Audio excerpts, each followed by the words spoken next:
Before I start today's story, I've got to introduce you to a new character. Her name is Beryl. Mild Beryl. Oh, here we are. Hello. I'm Mild Beryl. It is lovely to see you. Yes, I'm a little old lady, but my name is Mild Beryl. And every time the story's going to get a little bit scary, a little bit frightening, a little bit worrying, you'll see me. So remember, Mild Beryl means mild peril. Okay, I hope I've made that clear. Because today's story, well, I don't know what's in the box, but it might be a little bit frightening. We'll have to find out. But my friends, if you don't mind, please allow me to have a little sip of water to start off with.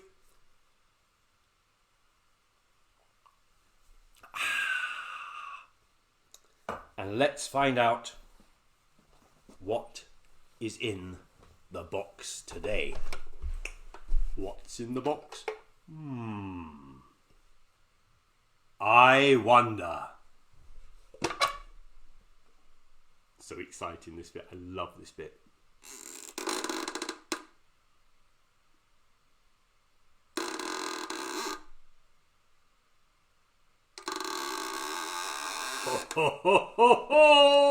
I thought it might be this one. Well, I think there's only one possible story that this could come from. Yeah, Sleeping Beauty. Kidding. Little Red Riding Hood. Well, you've probably all heard of Little Red Riding Hood, have you? Of course you have. Everyone knows about Little Red Riding Hood, but I bet you've never really thought hard about her name. So let's just break her name down into 3 parts. First of all, little. She wasn't little. No. She wasn't tiny. No. She wasn't small. No. She didn't fit on the palm of your hand like Thumbelina. No. She didn't live in a doll's house like Plinky Plonky Pam. You know, Plinky Plonky Pam? The tiny little man who only eats vegan ham? Him. She didn't live in a doll's house like Plinky Plonky Pam. Not at all. No, she was just a child. A normal child. Yeah. A little bit small. Not too tall. Just a child. But I guess where she lived, there weren't that many children in Little Red's neighbourhood. No, she was probably the only one. So people just probably called her the little one. Little Red. There's Little Red. Isn't she cute? So, that deals with number 1. Oh, by the way, not all children are small, are they? I mean, some kids are quite tall. I once knew an 8-year-old who was taller than their teacher. Yeah. "Hello, miss," she used to say. "Hello, miss, you're looking small today." Anyway, that deals with part 1, Little Red Riding Hood. So, part 2, the colour. Red. Red was her favourite colour, which is just as well. Because if it had been, I don't know, aquamarine or vermilion, it would have been much harder to say Little Aquamarine Riding Hood, wouldn't it? I think we had the same problem with story number 5, The Little Red Hen, who luckily wasn't the medium-sized orange cockerel. No. Point number 3, the word hood. These days, the word hoodie is quite common. Everyone has a hoodie. Well, not everyone has a hoodie, but everyone's heard of the word hoodie. But the word hoodie has only existed for a few years, whereas the word hood has existed for centuries. And there are many famous people in the past, that place called history, who have worn hoods. The most famous being Robin Hood, whose entire costume, by the way, was based on Batman and Robin.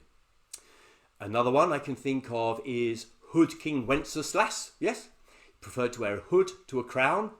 And of course, there was that famous baker, wasn't there? You know the famous baker Paul Hollyhood, who wore a hood fashioned from an old croissant. Anyway, the other part of that word, hood, riding hood, A riding hood is something which was developed specially for horse riding. But of course, Little Red Riding Hood didn't have a horse. If she did, it would have been quite a quick story and quite boring. One day, Little Red Riding Hood galloped all the way to her granny and galloped back again. So, no horse, Little Red Riding Hood. Okay, please, sorry, it's warm outside. I'm going to have another drink. Hope you don't mind. Glug, glug, glug, glug, glug. Splendid. So Little Red Riding Hood, she lived on the edge of a forest. Yeah, her real name was Cheryl, by the way, but that never gets mentioned. Little Red Riding Hood lived in a lovely cottage on the edge of a forest with her mummy and her daddy, and she was one of those super helpful girls. You know those super helpful girls. They're everywhere, aren't they? They're always helping their mum, they're always helping their dad. She helped paint the house, she helped chop wood and carry it in, she helped feed the chickens, and she would always be baking bread and cakes. She was very, very helpful, and whatever she did though, she always wore her red cape and hood wherever she went. By the way, the cape bit always gets forgotten about. She's not really called Little Red Riding Hood with a cape attached. She's always called Little Red Riding Hood. The cape bit kind of gets forgotten about, but I'd like you to realise the hood part is always attached to a cape part. I did study costumes, so I know what I am talking about. So she always wore her red cape, no matter what she did.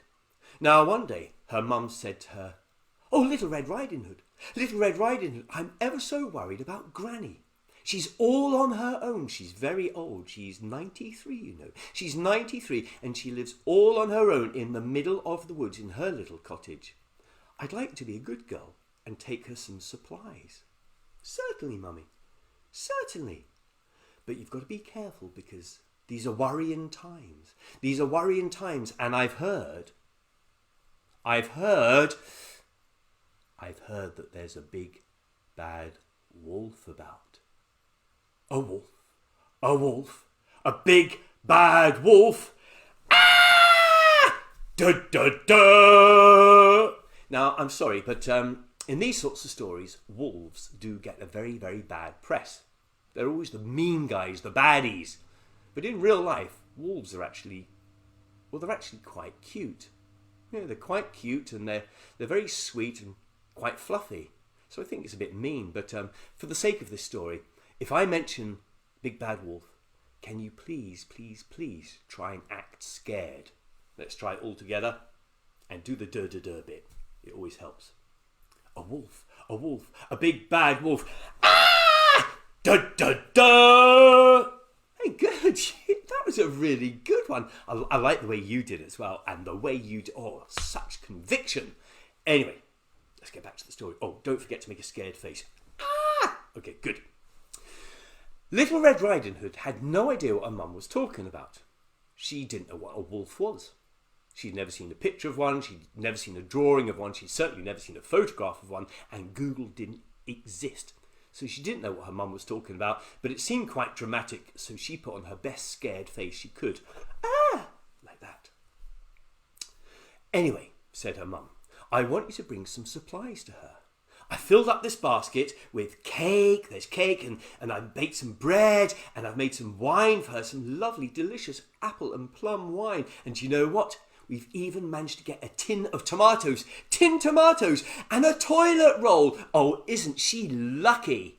Well, Little Red Riding Hood took the basket and thought, "Yes, I can manage this, Mummy. I can manage this," and was about to hop, skip and a jump away. Wait a minute," said her Mummy. "There are some important things I must tell you first. First of all, I'd like you to spend the night there. You can come back in the morning when it's a bit safer. I'd like you to stick to the path. I'd like you to go as quickly as you can. And make sure you don't talk to anyone. Don't talk to anyone, unless, of course, it's the woodcutter, whose name is Barry. You can talk to him, that's fine. But most importantly of all, whatever you do, be aware of the big bad wolf. The big bad wolf. Ah! Da da da! Brilliant! Well done! Fantastic. fantastic bit of acting. Well done. Now, you're probably thinking, well, this was a bit trusting of her mum, wasn't it? A bit trusting to let her go to see her granny all on her own through the deep dark woods like that. Bit trusting. Well, her mum did realise that her daughter, Little Red Riding Hood, was a very, very sensible girl and would listen to her. And she knew as well that Barry the woodcutter would keep an eye on her, so she didn't really need to worry. And also, in spite of her name, Little Red Riding Hood was actually a black belt karate expert. Hi-ya! Oh, my hat. So, she went on her way with the basket in her hand. Skippity skip, skippity skip, skippity skip she went. And the woods were beautiful. Oh, this time of year, the woods were beautiful. The sun was shining brightly, but as it shone through the leaves and all the branches, it created beautiful dappled patterns all over the forest floor. The smell of the flowers was delicious. The birds were singing, the bees were buzzing, the rabbits were hopping, and the squirrels were bouncing and boinging all over the place. Doing, doing, doing, doing, doing, doing, doing, doing, doing, doing, doing, doing, just like hares do. Doing, doing, doing, doing, doing, doing, doing, doing, doing, doing, doing, doing. Well, as she stuck to the path, just like her mum had asked her to, ahead of her she saw a stranger.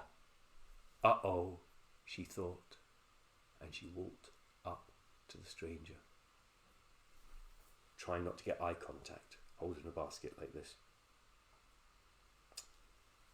"Good morning," said the stranger. "Good morning." But Little Red Riding Hood remembered what her mum had asked her to do.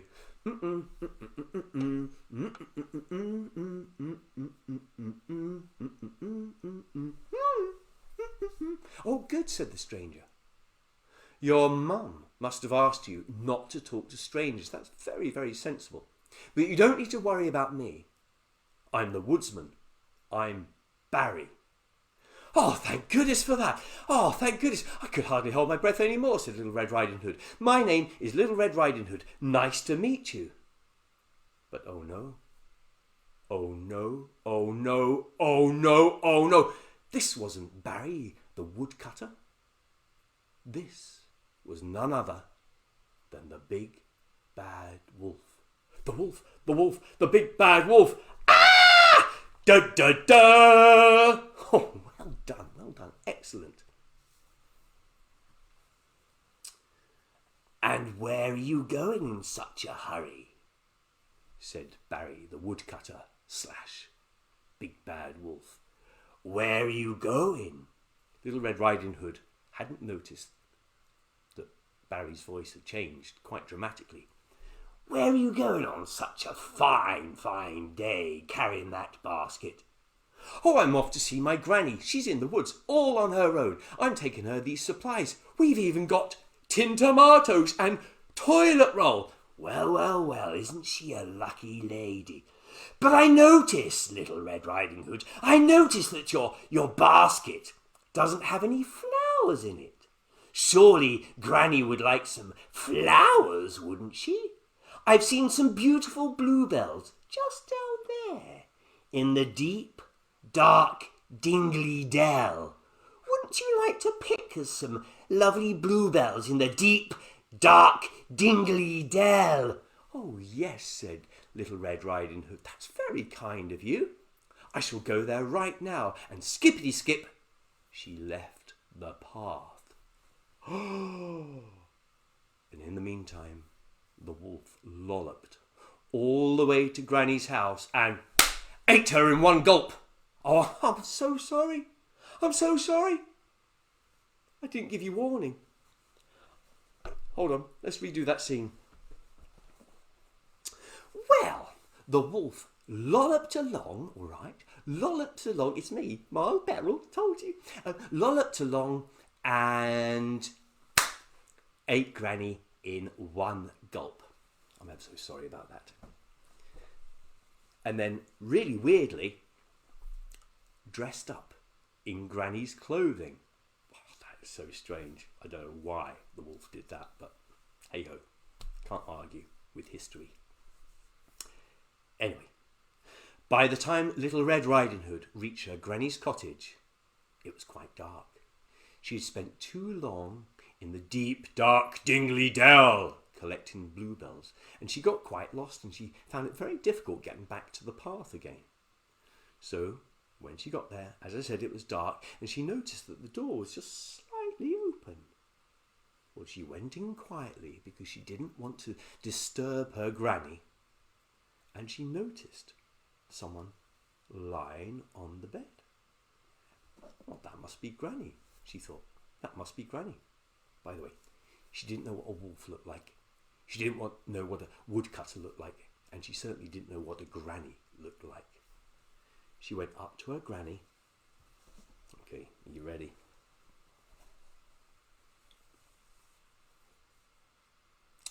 If I do this, I'm Little Red Riding Hood, and if I do this, I'm being Granny.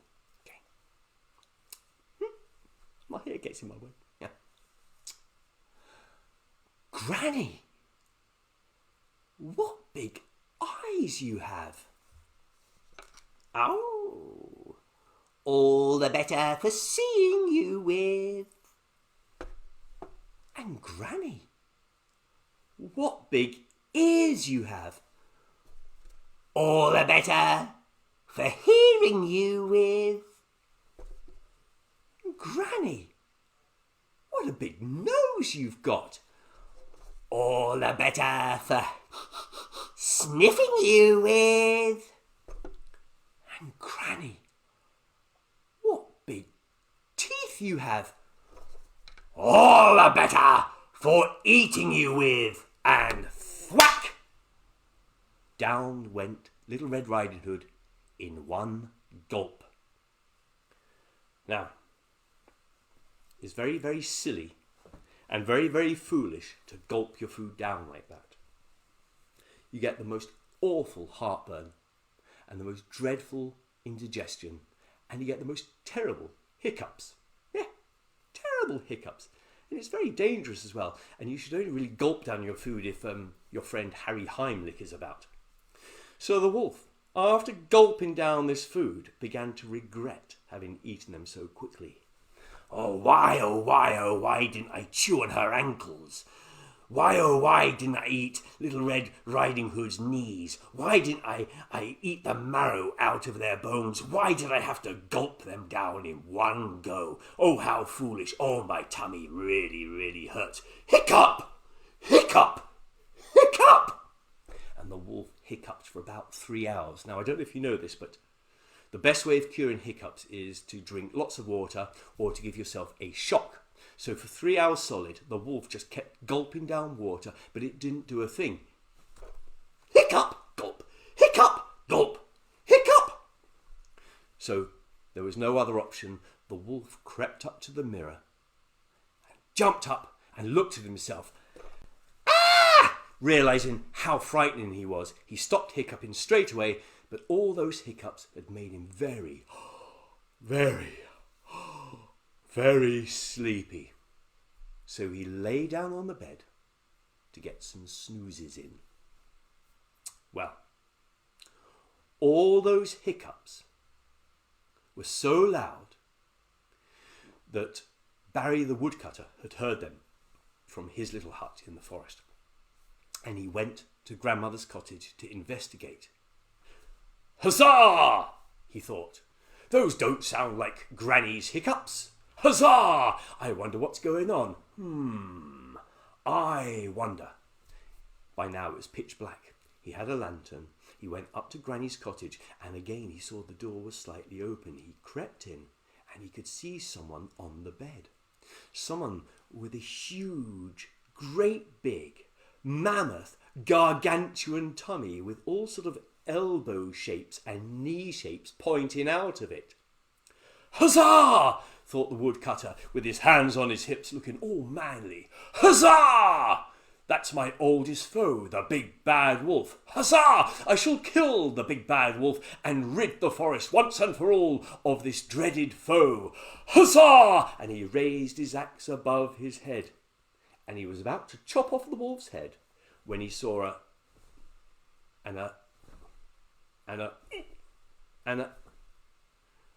the great big gargantuan mammoth-sized belly of the wolf was beginning to shift around.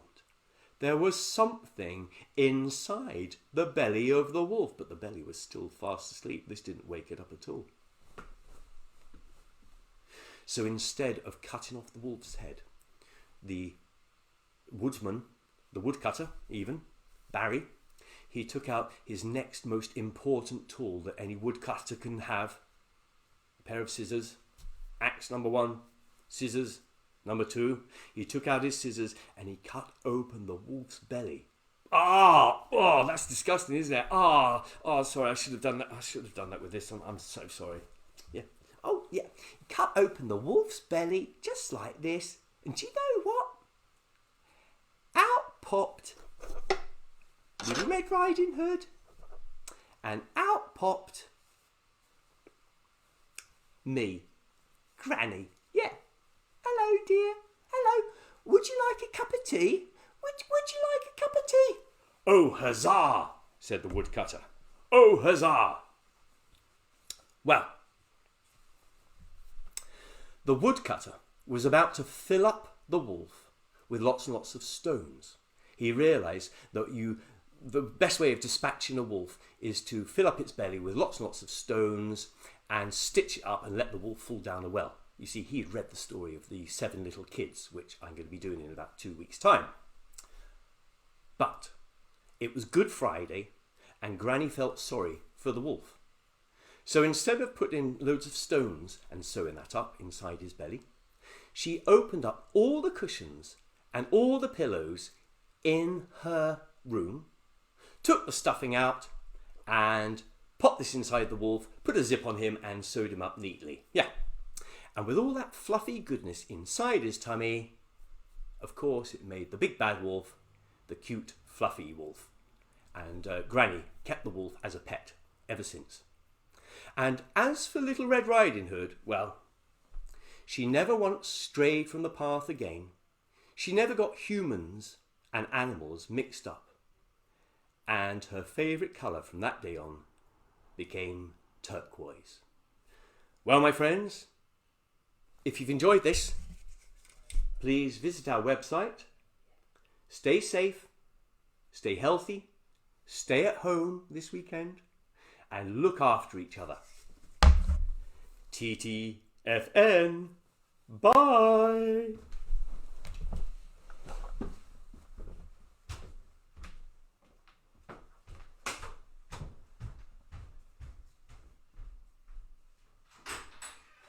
Battery's gone flat, hasn't it? It went flat.